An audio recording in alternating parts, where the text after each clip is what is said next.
With news explained and puns unashamed, this is CNN 10. I'm Cral Azuz. We're happy to have you watching. There's been some significant legal back and forth related to a controversial executive order by U.S. President Donald Trump.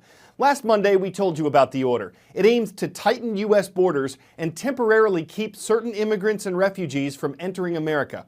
On Friday, a federal appeals court judge temporarily suspended parts of the order itself. He said that the travel ban harms residents of the U.S. in areas of employment, education, business, family relations, and freedom to travel.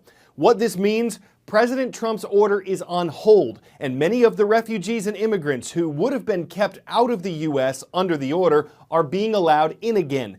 The Justice Department said the court decision harms the public and second-guesses the president's national security judgment. But though the government made an emergency request to put the travel ban back in place, a federal appeals court denied that request. The Ninth Circuit Court of Appeals said it wanted to hear both sides of the arguments before it gives a final ruling.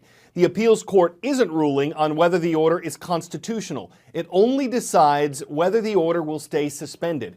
Legal analysts say this case is likely destined for the U.S. Supreme Court. President Trump is not the first American leader to temporarily suspend refugee admissions to the U.S., but his order is unusual in that it mentions people from specific countries. The order bars entry for 90 days from 7 predominantly Muslim countries: Iraq, Syria, Iran, Sudan, Libya, Somalia, and Yemen. Refugees are barred for 120 days, and refugees from Syria are barred indefinitely, though those barriers can be lifted on a case-by-case basis.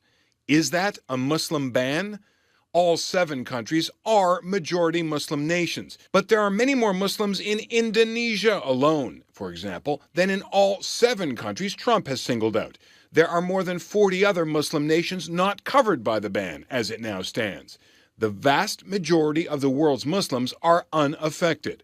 Why those 7 countries? The 7 were first identified as countries of concern under the Obama administration, though Trump's order is much broader. And while the administration says that Trump's business interests played no role in drafting his executive order, Muslim-majority countries with ties to, for example, the 9/11 attacks are not on the list. What's clear is that 5 of the 7 do have one crucial thing in common: chaos. Syria is in the midst of a brutal civil war, still trying to rid its territory of ISIS. Iraq, a struggle for stability and a fight against ISIS there too. Libya, civil war and ISIS as well. Yemen, civil war and Al-Qaeda. Somalia, perennially at war with itself, and the terrorists of Al-Shabaab are based there. Sudan, still fighting in Darfur. Iran is the outlier. Washington has long considered it a state sponsor of terrorism. But there are countless extremists waging jihad from other Muslim nations: Tunisia, Afghanistan, Pakistan, to name a few. There are radicalized citizens in the countries of the West who can still travel easily into the U.S. And as America was reminded after the Orlando nightclub attack last summer, there are U.S.-born extremists. Fighting has intensified in the Eastern European nation of Ukraine. The country got its independence from the Soviet Union in 1991. Today, Ukraine's a nation divided between people who want to be aligned with Russia and those who want to be aligned more closely with Europe. Tensions over this led to the ouster of a former Ukrainian president in 2014. Violence flared up that same year. It's become Europe's most violent crisis in decades. And though a ceasefire was negotiated in 2015, violence and violations are on the rise. This is very messy because this ceasefire isn't really holding.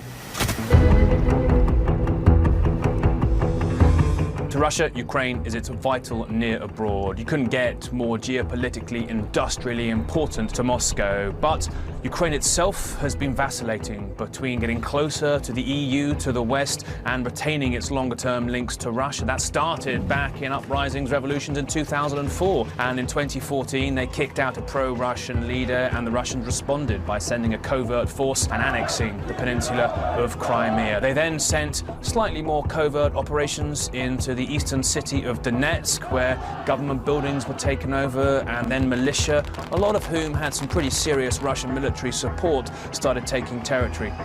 Since 2014, 2015, that territory's changed hands, gone back and forth, sometimes the violence escalating. But after a major ceasefire agreement in early 2015, the violence hasn't really stopped. It's sort of bubbled along, really, at quite a regular pace. Many see that Moscow have a longer-term objective of perhaps linking up those eastern territories with the peninsula of Crimea, so they have a land bridge between them too, and they also want to subject Ukraine to broader political influence. Ukraine itself, well, it needs to get that territory back for basic reasons of national pride. Why is this so important? Well, it's a war happening right on Europe's doorstep, on the European mainland. It pits the European Union against Russia, and hanging in the balance is Ukraine, where there are millions of people suffering deeply now from a war that's been going on for years.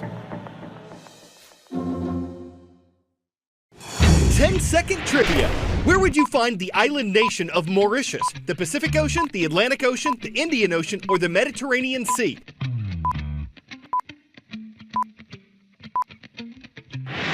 You'd find Mauritius to the east of southern Africa in the Indian Ocean.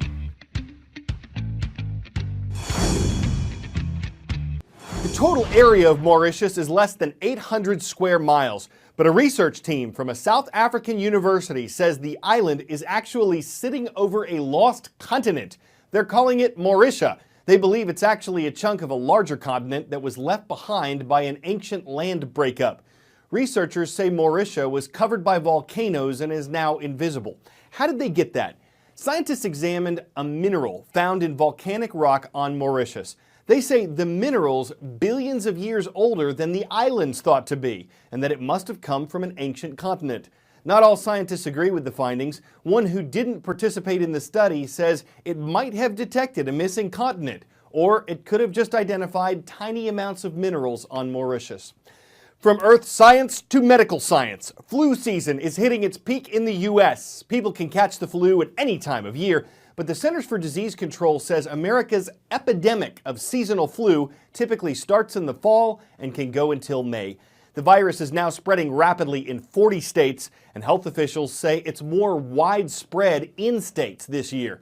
The CDC is encouraging Americans to get a flu shot if they haven't already. It says that's the best defense against the virus, even though it's not guaranteed to work. Let me try and settle this flu shot thing, although I'm sure it's going to keep coming up again and again. You can't get the flu from the flu shot. It's a dead virus. It can't actually cause flu. Why do people feel sort of crummy afterward? It's because the flu vaccine is actually working, making your immune system fire up, get ready, and recognize, if it actually sees the flu, how to kill it. No, it's not 100% fail-safe, but it's still going to offer a lot of protection, so that you're not going to be as sick, as likely to get sick, or if you do get sick, have a shorter duration. Okay, so if you're like me, your mom probably said, don't go outside in the cold without your hat on, you're going to catch the flu. You can't catch the flu from just simply being outside in the cold.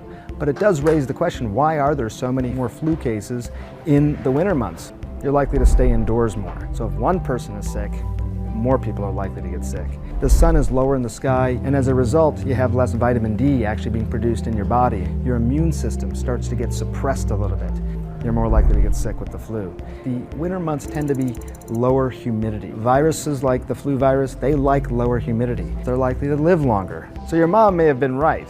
I mean, look, moms are always right, but maybe not for the reasons you originally thought.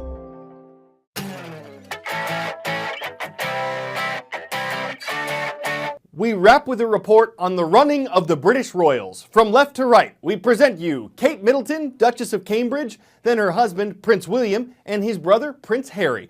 And though Kate looks like the only one dressed to run, in this 50-meter sprint to support mental health charities, it's Prince Harry who bests his brother and the Duchess to take home bragging rights.